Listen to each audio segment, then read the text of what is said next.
Halo guys, selamat datang kembali di channel kita hari ini, tentunya di program Jasuke, jangan suka kepo.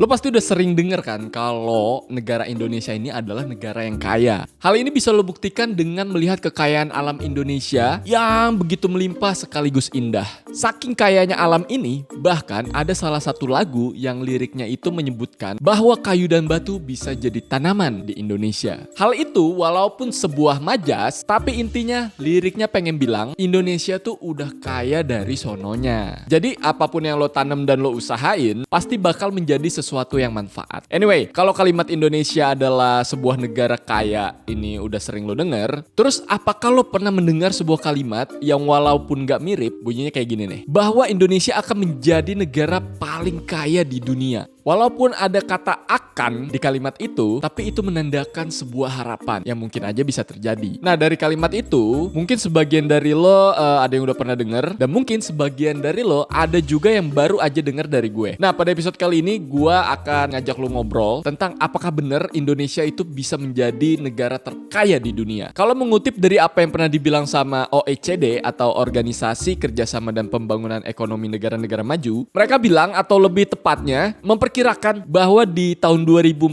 nanti ekonomi Indonesia bakalan menyentuh angka 8,89 triliun US dollar. Dan karena hal itu, artinya Indonesia bakalan menjadi negara dengan tingkat ekonomi terbesar keempat di seluruh dunia. Wow, lo bisa bayangin, ekonomi terbesar keempat cuy. So amazing ya.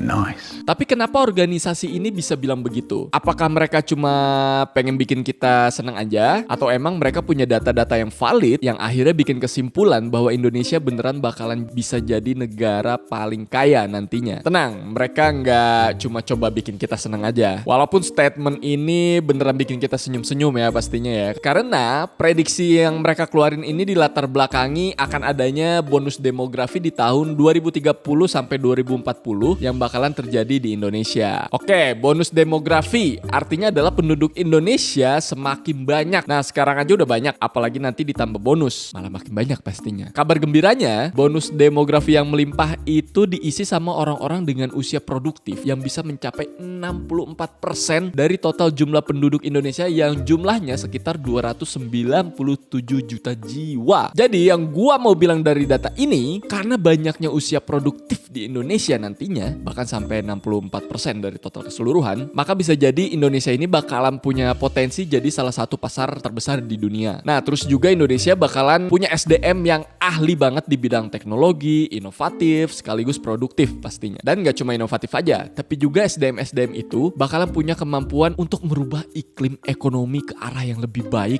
daripada keadaan ekonomi sebelumnya cuy. Tapi anyway, bonus demografi yang bakalan terjadi ini bisa dibilang punya dua kemungkinan. Artinya bisa baik juga bisa jelek. Kalau sebelumnya gue bilang bahwa hal ini adalah sebuah hal yang menguntungkan buat Indonesia karena banyaknya SDM yang datang dari usia-usia sangat produktif, tapi bonus demografi ini juga bisa menjadi sebuah bencana. Kenapa bisa dibilang menjadi sebuah bencana? Karena bonus demografi ini kalau nggak didukung sama kualitas dari manusianya itu sendiri dan bahkan nggak dipersiapin sedari sekarang, ya mana bisa bonus demografi itu menguntungkan untuk Indonesia. Misalnya contoh nih ya, dari 64% usia produktif di Indonesia itu ternyata punya pendidikan yang rendah, terus nggak punya kualitas diri dan tingkat produktivitasnya itu malah rendah juga, terus kemudian akan menghasilkan calon pekerja dan jumlah pekerjaan yang timpang. Nah, menurut gua hal-hal seperti itu yang malah nantinya akan menimbulkan bencana untuk Indonesia. Ya, jadi ibaratnya bonus demografi ini seperti sebuah pedang bermata dua ya. Di satu sisi menguntungkan, tapi di sisi lainnya juga bisa merugikan. Nah, yang menjadi penentunya adalah manusia-manusia atau masyarakat-masyarakat yang hidup di Indonesia itu sendiri. Terus bagaimana supaya bonus demografi ini tidak menjadi sebuah bencana? Kalau gue mengutip dari situs resminya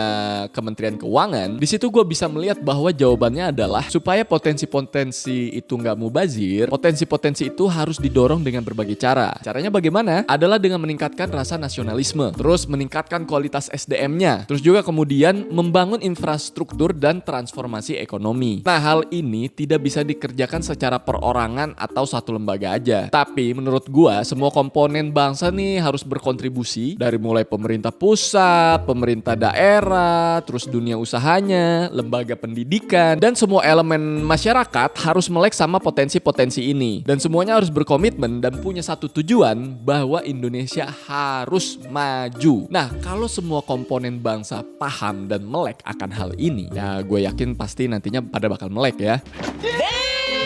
Maka bukan gak mungkin kalau Indonesia itu bakal maju dan bisa menjadi buah negara terkaya di dunia. Seperti yang udah diprediksi sama banyak lembaga, termasuk OECD itu.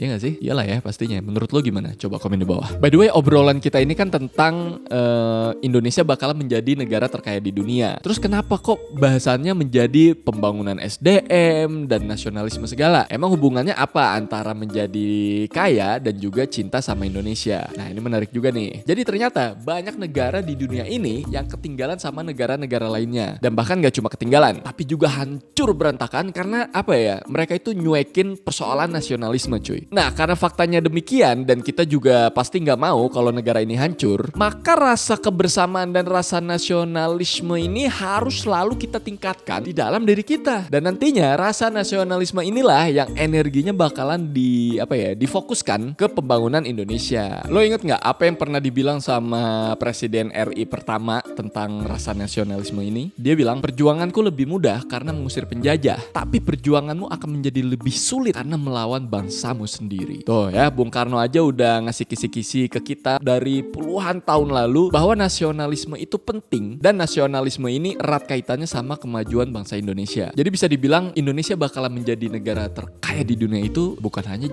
isapan jempol semata cuy. Syaratnya bisa jadi kita harus selalu melek sama peningkatan kualitas diri dan juga terus memupuk rasa nasionalisme di dalam diri kita. Nah, kalau udah gitu, bisa jadi prediksi negara kita bakalan menjadi terkaya di dunia itu bakalan lebih cepat cuy. Gak usah nunggu sampai tahun 2030, tapi besok pun ya mungkin bisa terjadi juga, mungkin ya. Oke, anyway, menurut lo apalagi yang harus kita siapin supaya mimpi Indonesia menjadi negara terkaya di dunia ini bisa terwujud? Coba komen di bawah. Dan menurut lo nih ya, kalau Indonesia sudah berhasil menjadi salah satu negara paling kaya di dunia, kira-kira bentukan Indonesia akan jadi kayak gimana ya secara infrastruktur dan macam-macam ya?